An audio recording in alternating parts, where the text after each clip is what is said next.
Hello friends, my name is Leigh and I create videos about photography as an art and as a lifestyle.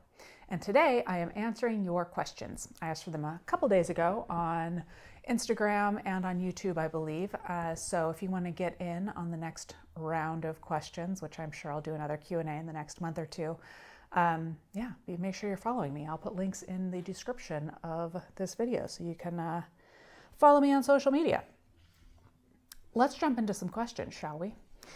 First is from Pac-Man1016. I know you guys have used the Nikon Z system a lot, and I am considering a move from the Z6 II to a Z8.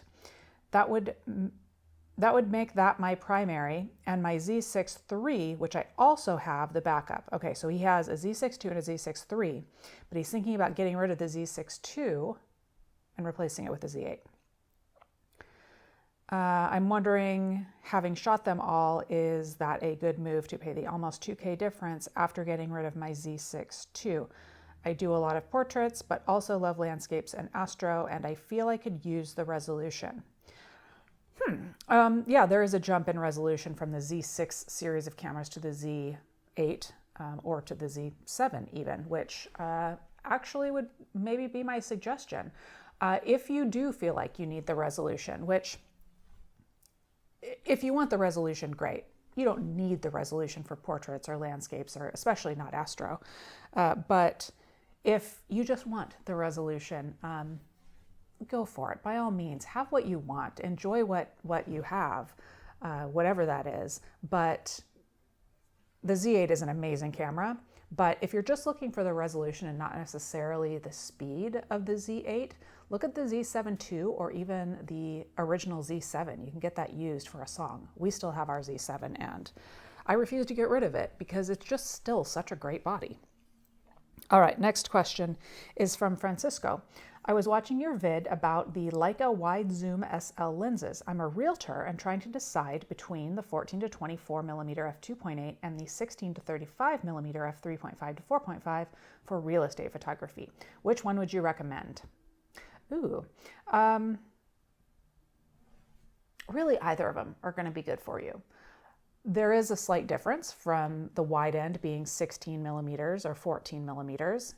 If you're in a lot of enclosed spaces, which, you know, as a realtor, I'm assuming that's what you're talking about taking, yeah, for real estate photography. So maybe that 14 millimeters, just that little bit of a difference might make a big difference for you. The other thing that might make a little bit of a difference is the wide aperture, the widest available aperture on the two lenses. On the 14 to 24, it is f2.8. On the 16 to 35, the widest available aperture is f3.5 at 16 millimeters, and then it gets narrower from there. So, I mean, the standard in real estate photography, it's my understanding, is to have that 14 to 24 millimeter f2.8 because all of the different camera brands have that lens. That is the standard. But one thing that I would caution you is if you are using a Leica camera and you're used to using Leica lenses, the 16 to 35 you'll feel right at home with it. The 14 to 24, however, is, by all accounts, it is a Sigma lens that is rebranded to Leica. So it even zooms the opposite way from the Leica lenses. So there's a little bit of a difference in feel, but it's a great lens. I've used it for Leica, but I think I used that same lens in E-mount, the Sigma version of it in E-mount, and yeah, anyway, both are great lenses, but my recommendation would be to really think about if you really need the extra wideness and the extra aperture, and also, the zoom ring is going to zoom in different directions, so just think about that. Either way, though, you're going to get great photos. Next person is Alfengralfen, says, hi, will film have a massive and global comeback in the near future? Not just Instax cameras, but sort of semi-professional systems from the main manufacturers. It seems to me that they're still weighing the pros and cons of such a thing. I can't tell you if there's going to be like a massive and global comeback, but I have seen in reading comments from viewers that I think people are getting a little bit fatigued with all of the technology.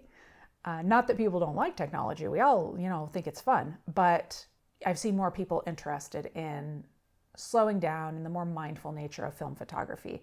Do I think it's going to take over? No, I don't think so. I don't have a crystal ball. I can't tell you for sure, but I don't think it's going to be anything major, but I wouldn't be surprised to see any of the major camera manufacturers come out with a new film body sometime in the near future. Like I said, I do not have any information that you don't have, but I wouldn't be surprised to see something come out to capture that market a little bit. Next person is V8 Soarer. Could Nikon jump into the 60 megapixel sensor class for the missing Z7 III for the landscape portrait users that may have been ignored over high-speed performance-based cameras?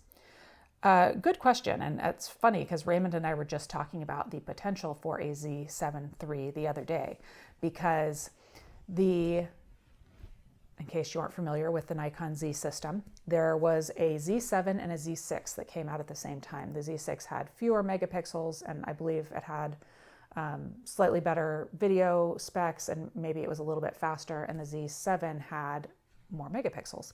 And then there was a Z7 II, there was a Z6 II, and then there was a Z6 III, but we don't have a Z7 III at this point. Instead, Raymond thinks that the Z8 that came out is a replacement for the Z7 line. I kind of disagree with him. I don't really think so, because the Z8 and the Z9 are they're high megapixel, very fast cameras, and the Z8 is still a chunkier body than the Z7 and the Z6. So I don't know, but I'm curious to see if a Z7 III will come out. Like I said, we're still using our Z7. We think that's a great body. As for the potential for it having 60 megapixels, maybe. I mean, your guess is as good as mine. I guess I wouldn't be surprised to see more megapixels, but I also wouldn't be surprised if it was the same sensor, but with, updated specs otherwise, new processor, things like that. Next, question from CameraPunk. A question for you both. Raymond is not here with me, but I'm sure I can answer this question for him. If you had to only own one type of lens for your whole collection, primes versus zooms, which would you choose? I'm Team Prime. CameraPunk, we are with you. Prime lenses are, if I had to choose, I would go with prime lenses. I just love them. Next question is from Mike something. What are a few of your favorite photo books? Old Dog in Virginia. Ooh, Mike's profile picture looks like it's a plane. It's pretty. Okay. Photo books. I have a lot of art books in general, and I definitely have my share of photography books. I grabbed 4 of them off my shelves to show you. The first one is Ansel Adams' The Grand Canyon and the Southwest. I love this book because it shows me the Grand Canyon and how it has not changed over so many years, and this is my home. The Southwest is my home, so I love that book. Oh, this is a book that isn't really a photography book, and I pulled this just because it's an example. This one's called The Mountains Know Arizona. It's just images of the land and stories of its people. And this isn't a photography book. It's more of a book about Arizona, but I love the photography in it. I love getting ideas. And I like books like this one I got at a used bookstore, where I can just look at photography and not necessarily be thinking about it in terms of the photographer or a time necessarily, but more the place and getting inspiration and seeing cool things. Oh, another book that I have is from Joel Sartore. Actually, I don't know if I'm saying his last name right, but he does the photo arc. He's trying to take photos of every animal on the planet, not every animal, every species on the planet. And I find that fascinating, and I love animals. So of course I like to see these really up close and personal, detailed images. And then last but not least, of course I had to pull Ted's book. Ted is a good friend, and if you aren't following The Art of Photography, which you probably are, you should be. His book it's big, it's girthy, and when he told me he was writing a book, I did not expect he was writing a book. This thing is pretty good. So anyway, that is that about my favorite photo books. If you all have favorite photo books, leave them down in the comments because we all want to know. Dusty says, if you couldn't use the internet for editing and or storing your photos, how would you set up your studio programs and storage devices? Great question. I didn't have the cloud for many, many years. And what we did is in that step of our process, which we do have a whole process. So I will link to the most recent video where I talk about that process. But instead of uploading to the cloud, what we used to do is burn to DVDs, yeah, showing my age, and we would keep them in a fireproof box. Another thing we did for a short time was keep hard drives offsite, and that is probably what we would do now. We have the luxury of having a second home in northern Arizona. I would probably manually transfer images over every so often to a hard drive rather than an SSD, because SSDs are so much more expensive, and keep it offsite. That's probably what we would do. But like I said, we have a whole process. I will share the link in the description. Next question is from Manuel. He says, here's a question for both you and Raymond. Again, he's not here, but I can probably again answer this question. Did you have an awesome moment you wanted to take a picture of for only an error caused you to miss it? Something like lens cap was still on or memory card was missing.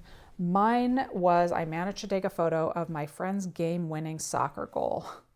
Card got full, so as I prepared to swap cards, it fell from my hand and into the mud, losing all of the photos. I am heartbroken for you. That is, what a terrible thing to happen. Yeah, I've actually been really lucky with cameras and lenses and memory cards and everything. I've very rarely had a failure. The last time I had a card failure was many years ago, and it was actually at an event that I was photographing. And honestly, I got really lucky because, you know, I'm not always using playback on my camera. I'm usually in the moment really trying to get all the photos, but I chose to review a couple of the photos that I had taken in the last few minutes, and I discovered that my card had gone bad. So luckily everything else on the card was fine. It was just those last couple of files that had gone corrupted. I do always keep extras on me. So I didn't actually end up losing anything, but oh boy. And I'm sure I've had other times too, but nothing stupendous. I've been really lucky, and I knock on wood, man, because watch, something's going to happen now. I do know of a story about Raymond when he was hiking. I can't remember if he was in the Grand Canyon or what he did, but he dropped and broke a camera. Yeah, so that was probably his time. Next is from Edwin. Edwin says, just want to ask something that not many people will ask to both of you. What will happen to your cameras and lenses if both of you pass away? That is a great question, and honestly, we don't have a hard and fast plan for our gear. Honestly, it probably would just all get sold, I guess. I don't know, my uncle likes photography. Maybe he can take his pick of what he wants out of our collection. Honestly, that's something that I've been thinking about more and more often because our kids are now technically adults, and while they are adults, they are not like, you know, they're young adults. So I would actually like to have a better plan for kind of listing out things that they would need to do, because Raymond and I do go and travel together, you know, relatively often, and something could happen. You never know. It gives me the heebie-jeebies just thinking about it. But it's a great question. And if you all have any thoughts on, you know, estate planning like that, what you would do with your gear, maybe if you would donate it, where you would donate it to, I don't know, let us know in the comments. It's an uncomfortable question, but it's a fair one because especially us, we have a lot of gear. In fact, we have ended up with gear from people who passed away, that people that we know didn't know what to do with it. And they're like, do you want this? And we're like, okay. So we take it and we figure out what to do with it. We donate it to somebody usually. Anyway. Dave says, hey guys, firstly, how's your back feeling? Second, why is Raymond such a comedian? LOL. Raymond is hilarious. It's one of the reasons why we are together, because he makes me laugh every darn day. How's my back feeling? It's okay. I did something really stupid recently and I fell. And I did get an x-ray. The x-ray looks good because my back hurt afterwards. I feel like it took me back a year in my healing process, and it did hurt. I did have an x-ray. The x-ray looks good. I did have an MRI earlier this week just to make for sure that everything's okay. I think it is, because I am feeling much better, but I don't have the results back from that. So I'll let you know if, something's amiss, but I think everything's fine. Thank you for asking. Lionsgate says, hi, when will you come to visit Germany? I would love to. If I did go to visit Germany, which I've been there a couple of times with Leica, but if I were to go back, what should I do? Like where should I go? You know that I like, if you have been watching this channel, you know that I like going outside. And it seems like Germany has some beautiful outdoor spaces. I just don't really know where they are. So if you have recommendations, please put them in the comments. Jeff says, what are the best settings for infrared photography? And that is a question that I've gotten a variation of that question throughout the years. And the thing is, there's no one best setting for any type of photography. So especially with something like infrared photography, where it's a little bit experimental, you're really kind of trying something new and different, I would say experiment with your settings. See what it's like to use, aperture priority and shoot wide open. See what it's like to shoot in different settings. I don't have any one particular setting that we have ever used on we have a full spectrum camera, which we have different lens filters that we can use to modify what kind of light gets in there, whether it's infrared or whatnot. So no right settings, experiment. That's my answer.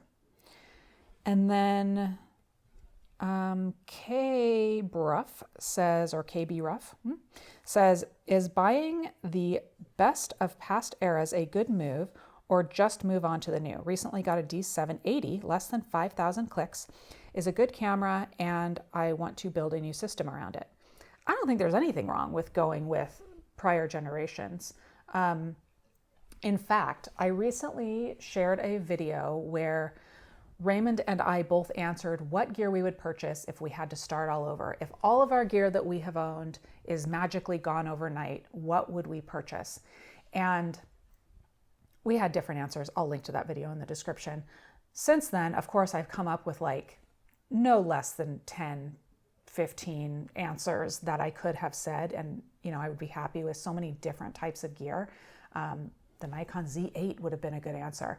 What I'm using right now, the cameras that I use every time I film are my Lumix cameras. I have the S5 II and the S1R II, and they're amazing cameras. I could use those. There's so many good cameras. Anyway, back to your question. I'm getting carried away here. Can you buy the best of past eras? Yes. A lot of folks on that video, when they responded to my question, what would you do if you had to start over? A lot of folks said DSLRs, and I don't think there's anything wrong with that. They're still amazing. The D780, which you mentioned, is one of Nikon's most advanced DSLRs. So yeah, there's nothing wrong with going with past eras, past generations. I think it's great. Definitely saved money that way. Next question is from Hill Covanelton. Sometimes with usernames, it's just really difficult to figure out what your name is. Anyway, they say, hi, just like you, I love the Leica Q. Next to my Q3, I'm looking for something rugged and flexible. I Understand the OM5 Mark II is impressive for its size and weight, but is it really good enough for travel and occasional sports/wildlife? Also considering image quality and raw files flexibility. Or should I consider the Z5 II instead? Okay, the Nikon Z5 II, great camera body, but if you are looking for something that is, for travel, I would say go for the OM system. Go for the OM5 Mark II and whatever lenses, because every lens that I've used in that system has been great. It is great for travel because it's so small. The lenses are so much smaller than what you would get with the Z5 II, and that's really like one of the biggest selling points to me for that system is that it is super capable and everything is so small and it's well weather sealed, so it's great for travel. Paul says, hi, just a general question. I have a Nikon Z system. I'm looking to upgrade the kit lenses, but finding it hard to justify the expense. Are larger aperture lenses really worth it? As borrowed 35mm f1.7, they borrowed the 35mm f1.7 and found that they were constantly stepping down to remove vignette. Also, any thoughts on the Tamron 150 to 500mm or the 50 to 400mm for sports photography? I don't remember seeing vignetting on the 35mm f1.7 when I used it. I just shared a video, I think last week, where I talked about that lens. But I would say if you weren't happy with it, definitely, yeah, that's not the lens for you. The thing with the Z system kit lenses is that they are really good. So if you feel like you're missing something, maybe you could look at the full frame 35mm f1.8. It is in their Nikon's S line. It's a bigger lens than the DX or APS-C version, the 35mm f1.7 that you mentioned, but it's a phenomenal lens. We've owned that almost since it very first launched.